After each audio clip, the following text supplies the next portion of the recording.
Infosys limited అనేది వ్యాపార సలహాలు, సమాచార సాంకేతికత మరియు అవుట్ సోర్సింగ్ సేవలను అందించే భారతీయ బహుళజాతి సమాచార సాంకేతిక సంస్థ. ఈ సంస్థ పూణేలో స్థాపించబడింది మరియు ప్రధాన కార్యాలయం బెంగళూరులో ఉంది. 2020 రాబడి గణాంకాల ప్రకారం టాటా కన్సల్టెన్సీ సర్వీసెస్ తర్వాత ఇన్ఫోసిస్ రెండవ అతిపెద్ద భారతీయ IT కంపెనీ. ఆగస్టు 24, 2021న మార్కెట్ క్యాపిటలైజేషన్లో $100 బిలియన్లను చేరుకున్న 4వ భారతీయ కంపెనీగా ఇన్ఫోసిస్ అవతరించింది. ఇది టాప్ బిగ్ టెక్ భారతదేశం కంపెనీలలో ఒకటి. భారతదేశంలోని మహారాష్ట్రలోని పూణేలో 7 ఇంజనీర్లచే ఇన్ఫోసిస్ స్థాపించబడింది. దీని ప్రారంభ మూలధనం $250. ఇది జూలై 2, 1981న ఇన్ఫోసిస్ కన్సల్టెంట్స్ ప్రైవేట్ లిమిటెడ్గా నమోదు చేయబడింది. 1983లో ఇది కర్ణాటకలోని బెంగుళూరుకు మార్చబడింది. కంపెనీ తన పేరును ఏప్రిల్ 1992లో ఇన్ఫోసిస్ టెక్నాలజీస్ ప్రైవేట్ లిమిటెడ్గా మరియు జూన్ 1992లో పబ్లిక్ లిమిటెడ్ కంపెనీగా మారినప్పుడు ఇన్ఫోసిస్ టెక్నాలజీస్ లిమిటెడ్గా మార్చింది. జూన్ 2011లో దీని పేరును ఇన్ఫోసిస్ లిమిటెడ్గా మార్చారు.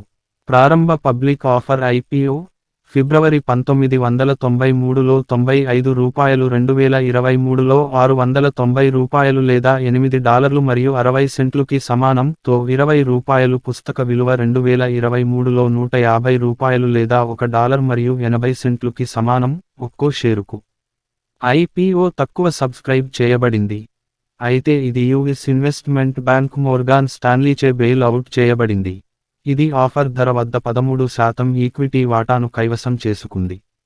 దీని షేర్లు జూన్ 1993లో ఒక్కో షేరుకు ఇండియన్ రూపీ 1452023లో $1100 లేదా $13కి సమానం వద్ద ట్రేడింగ్ ప్రారంభంతో జాబితా చేయబడ్డాయి.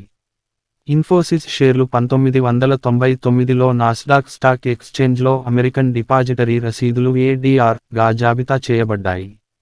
నాస్డాక్లో లిస్టైన తొలి భారతీయ కంపెనీగా నిలిచింది. సైటేషన్ నీడెడ్ 1999 నాటికి షేరు ధర $8,100కి 2023లో $35,000 లేదా $440కి సమానం పెరిగింది. ఆ సమయంలో మార్కెట్లో అత్యంత ఖరీదైన షేర్గా నిలిచింది. ఆ సమయంలో ఇన్ఫోసిస్ నాస్డాక్లో మార్కెట్ క్యాపిటలైజేషన్ ప్రకారం 20 అతిపెద్ద కంపెనీలలో ఒకటి. ఐరోపా పెట్టుబడిదారులకు కంపెనీ షేర్లకు మెరుగైన ప్రాప్యతను అందించడానికి ADR జాబితా నాస్డాక్ నుండి NYSE యూరోనిక్స్కి మార్చబడింది. జూలై 2010లో అప్పటి British Pradhan Mantri David Cameron బెంగళూరులోని ఇన్ఫోసిస్ HQని సందర్శించి ఇన్ఫోసిస్ ఉద్యోగులను ఉద్దేశించి ప్రసంగించారు. ఇన్ఫోసిస్, బెంగళూరు 2012లో ఇన్ఫోసిస్ హార్లే డేవిడ్సన్కు సేవలందించేందుకు విస్కాన్సిన్లోని మిల్వాకీలో కొత్త కార్యాలయాన్ని ప్రకటించింది. ఇన్ఫోసిస్ 2011లో 1200 మంది యునైటెడ్ స్టేట్స్ ఉద్యోగులను నియమించుకుంది మరియు 2012లో 2000 మంది ఉద్యోగులతో వర్క్ఫోర్స్ను విస్తరించింది. ఏప్రిల్ 2018లో ఇండియానాలోని ఇండియానాపోలిస్లో ఇన్ఫోసిస్ విస్తరణను ప్రకటించింది. జూలై 2014లో ఇన్ఫోసిస్ వ్యాపార కార్యకలాపాలు, కస్టమర్ సేవ, సేకరణ మరియు వాణిజ్య నెట్వర్క్ డొమైన్ల కోసం ఎంటర్ప్రైజ్ సాఫ్ట్వేర్ ఉత్పత్తులపై దృష్టి సారించి ఎడ్జ్వేర్ సిస్టమ్స్ అనే ఉత్పత్తి అనుబంధాన్ని ప్రారంభించింది. ఆగస్ట్ 2015లో ఫినాకిల్ గ్లోబల్ బ్యాంకింగ్ సొల్యూషన్స్ నుండి ఆస్తులు ఇన్ఫోసిస్ నుండి బదిలీ చేయబడ్డాయి, తద్వారా ఉత్పత్తి సంస్థ ఎడ్జ్వేర్ సిస్టమ్స్ ఉత్పత్తి పోర్ట్ఫోలియోలో భాగమైంది. దీని వార్షిక ఆదాయం ఫ్రీ 1995లో $10 లక్షల, ఫ్రీ 1999లో $110 లక్షల, ఫ్రీ 2004లో $100 కోట్ల మరియు ఫ్రీ 2017లో $10 బిలియన్లను అధిగమించింది. డిసెంబర్ 2023 నాటికి దాని అత్యంత తాజా నివేదిక $18 బిలియన్లను చూపుతుంది. ఉత్పత్తులు మరియు సేవలు. ఇన్ఫోసిస్ ఫైనాన్స్, ఇన్సూరెన్స్, మాన్యుఫ్యాక్చరింగ్ మరియు ఇతర డొమైన్లలోని కంపెనీలకు సాఫ్ట్వేర్ డెవలప్మెంట్, మెయింటెనెన్స్ మరియు స్వతంత్ర ధృవీకరణ సేవలను అందిస్తుంది. పూణే క్యాంపస్లో గాజు భవనం. దీని ముఖ్య ఉత్పత్తులు మరియు సేవలు. Nia, next generation integrated AI platform, గతంలో మన అని పిలుస్తారు. Infosys consulting, global management consulting service. Cloud ఆధారిత సంస్థ పరివర్తన సేవలు. Infosys information platform IIP analytics platform. Edgeverve systems, global banking platform అయిన ఫినాకిల్ను కలిగి ఉంది. పనయా క్లౌడ్ సూట్, స్కావా ఇప్పుడు ఇన్ఫోసిస్ ఈక్వినాక్స్, ఇంజనీరింగ్ సేవలు, డిజిటల్ మార్కెటింగ్, బ్లాక్ చైన్, భౌగోళిక ఉనికి. మార్చి 31, 2018 నాటికి ఇన్ఫోసిస్ భారతదేశం, United States, China, Australia, Japan, Middle East మరియు ఐరోపాలో ప్రధాన ఉనికిని కలిగి ఉన్న ప్రపంచవ్యాప్తంగా 82 సేల్స్ మరియు మార్కెటింగ్ కార్యాలయాలు మరియు 123 అభివృద్ధి కేంద్రాలను కలిగి ఉంది. 2019లో దాని ఆదాయాలలో 60%, 24% మరియు 3% వరుసగా ఉత్తర అమెరికా, యూరప్ మరియు భారతదేశంలోని ప్రాజెక్టుల నుండి పొందబడ్డాయి. మిగిలిన 13% ఆదాయాలు ప్రపంచంలోని ఇతర ప్రాంతాల నుండి వచ్చాయి. ఫిబ్రవరి 24, 2022న రష్యా ఉక్రెయిన్పై దాడిని ప్రారంభించిన తర్వాత రష్యాలో ఇన్ఫోసిస్ ఉనికి పరిశీలనకు గురైంది. రష్యా సంస్థలతో తమకు క్రియాశీల సంబంధాలు లేవని ఇన్ఫోసిస్ స్పష్టం చేసింది. నవంబర్ 2022 నాటికి ఇప్పటికే ఉన్న కాంట్రాక్టులను ఇతర కాంట్రాక్టర్లకు బదిలీ చేయడంలో సహాయం చేసే అడ్మినిస్ట్రేటివ్ సిబ్బంది మాత్రమే అక్కడ పనిచేస్తున్నారు. కొనుగోలు చేసిన సంస్థ పేరు ఆధారంగా సముపార్జన ఖరీదు స్వాధీనం తేదీ కొనుగోలు చేసిన కంపెనీ వ్యాపారం. నిపుణుల సమాచార సేవలు ఆస్ట్రేలియా $23.10 లక్షల December 2003 IT service provider. McCamish systems USA $38.10 లక్షల డిసెంబర్ 2009 బీమా మరియు ఆర్థిక సేవలు. పోర్ట్ల్యాండ్ గ్రూప్ ఆస్ట్రేలియా $37 మిలియన్లు జనవరి 2012 వ్యూహాత్మక సోర్సింగ్ మరియు వర్గ నిర్వహణ. లోడెస్టోన్ హోల్డింగ్ యాగ్ స్విట్జర్లాండ్ $345.10 లక్షల సెప్టెంబర్ 2012 మేనేజ్మెంట్ కన్సల్టెన్సీ. పనాయా ఇజ్రాయెల్ $210 లక్షల మార్చి 2015 ఆటోమేషన్ టెక్నాలజీ. స్కావా USA $120 లక్షల ఏప్రిల్ 2015 డిజిటల్ అనుభవ పరిష్కారాలు. నో కన్సల్టింగ్ USA $70 లక్షల నవంబర్ 2015 సమాచార నిర్వహణ కన్సల్టింగ్ సేవలు. స్కైట్రీ USA వెల్లడించని మొత్తం ఏప్రిల్ 2017 యంత్ర అభ్యాస. బ్రిలియంట్ బేసిక్స్ UK GBP $7.5 మిలియన్లు ఆగస్ట్ 2017 ఉత్పత్తి రూపకల్పన మరియు కస్టమర్ అనుభవం. ఫ్లూడో ఓయి ఫిన్లాండ్ $65 మిలియన్లు అక్టోబర్ 2018 సేల్స్ ఫోర్స్ సలహాదారు మరియు కన్సల్టింగ్ భాగస్వామి. వాంగ్డూడి USA $75.10 లక్షల జనవరి 2019 ప్రకటనలు మరియు సృజనాత్మక వ్యూహ సేవలు. స్టేటర్ NV నెదర్లాండ్స్ $127.5 మిలియన్లు ఏప్రిల్ 2019 తనఖా సేవలు. సింప్లస్ USA AUTBD ఫిబ్రవరి 2020 సేల్స్ ఫోర్స్ భాగస్వామి. కాలిడోస్కోప్ USA $42.10 లక్షల సెప్టెంబర్ 2020 ఉత్పత్తి రూపకల్పన మరియు అభివృద్ధి. గైడ్విజన్ చెక్ రిపబ్లిక్ $30 మిలియన్లు అక్టోబర్ 2020 సర్వీస్ నౌ భాగస్వామి. విచిత్రం జర్మనీ $50 మిలియన్లు మార్చి 2022 డిజిటల్ మార్కెటింగ్, అనుభవం మరియు వాణిజ్య ఏజెన్సీలు. Base life science Denmark $110 million July 2022 life science consulting మరియు టెక్నాలజీ. ఇన్సెమి బెంగళూరు $280 కోట్లు జనవరి 2024 ప్రముఖ సెమీకండక్టర్ డిజైన్ సర్వీసెస్ ప్రొవైడర్. జాబితా మరియు వాటాల నమూనా. చెన్నై క్యాంపస్లోని ప్రధాన బ్లాక్. భారతదేశంలో ఇన్ఫోసిస్ షేర్లు BSE సెన్సెక్స్లో భాగమైన BSEలో మరియు NSE నిఫ్టీ 50 రాజ్యాంగంలో జాబితా చేయబడ్డాయి. దీని షేర్లు న్యూయార్క్ స్టాక్ ఎక్స్చేంజ్లో అమెరికన్ డిపాజిటరీ రసీదుల ఆర్డర్లు ద్వారా జాబితా చేయబడ్డాయి. కొంతకాల వ్యవధిలో దాని ప్రమోటర్ల షేర్ హోల్డింగ్ క్రమంగా తగ్గింది. జూన్ 1993 నుండి దాని షేర్లు మొదట జాబితా చేయబడినప్పటి నుండి ప్రారంభమయ్యాయి. మార్చి 11, 1999న నాస్డాక్లో ఎంప్లాయీస్ స్టాక్ ఆప్షన్స్ స్కీమ్లు మరియు ఆర్డర్లను జాబితా చేసిన మొదటి భారతీయ నమోదిత కంపెనీగా ఇన్ఫోసిస్ అవతరించడంతో ప్రమోటర్ల హోల్డింగ్లు మరింత తగ్గాయి. జూలై 29, 2021 నాటికి ప్రమోటర్ హోల్డింగ్ 12.95%, విదేశీ సంస్థాగత పెట్టుబడిదారులు FIలు 33.39%, దేశీయ సంస్థాగత పెట్టుబడిదారులు DIలు 21.98% కలిగి ఉన్నారు. తిరువనంతపురం క్యాంపస్లో ఒక భవనం. ఇన్ఫోసిస్ షేర్ హోల్డింగ్ మరియు వాటాదారుల నమూనా సెప్టెంబర్ 4, 2023 నాటికి. వాటాదారులు షేర్ హోల్డింగ్.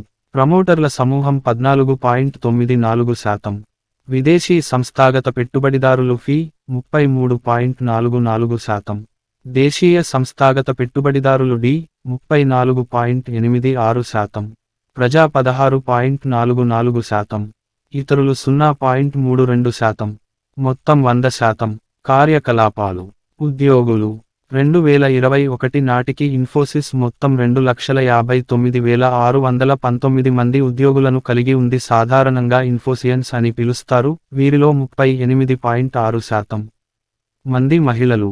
దాని మొత్తం శ్రామిక శక్తిలో 2,29,658 మంది సాఫ్ట్వేర్ నిపుణులు మరియు మిగిలిన 13,796 మంది మద్దతు మరియు అమ్మకాల కోసం పనిచేస్తున్నారు.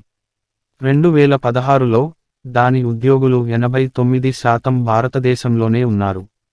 2019 ఆర్థిక సంవత్సరంలో ఇన్ఫోసిస్ కాబోయే ఉద్యోగుల నుండి 23,33,420 దరఖాస్తులను అందుకుంది. 1,80,225 మంది అభ్యర్థులను ఇంటర్వ్యూ చేసింది మరియు 94,324 మంది ఉద్యోగులను కలిపి 4% నియామక రేటును కలిగి ఉంది.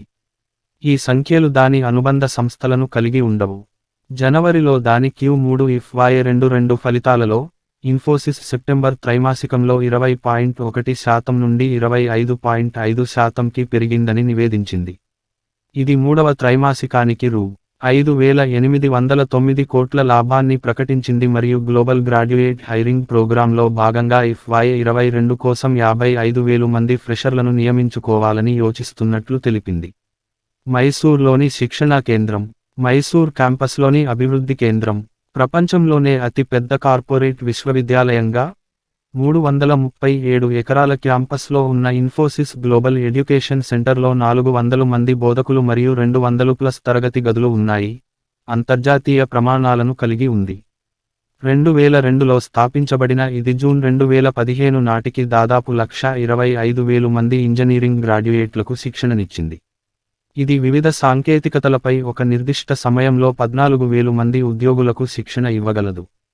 మైసూర్లో ఉన్న ఇన్ఫోసిస్ లీడర్షిప్ ఇన్స్టిట్యూట్ లో 196 గదులు ఉన్నాయి మరియు ఏటా 4,000 మంది ట్రైనీలకు శిక్షణ ఇస్తోంది.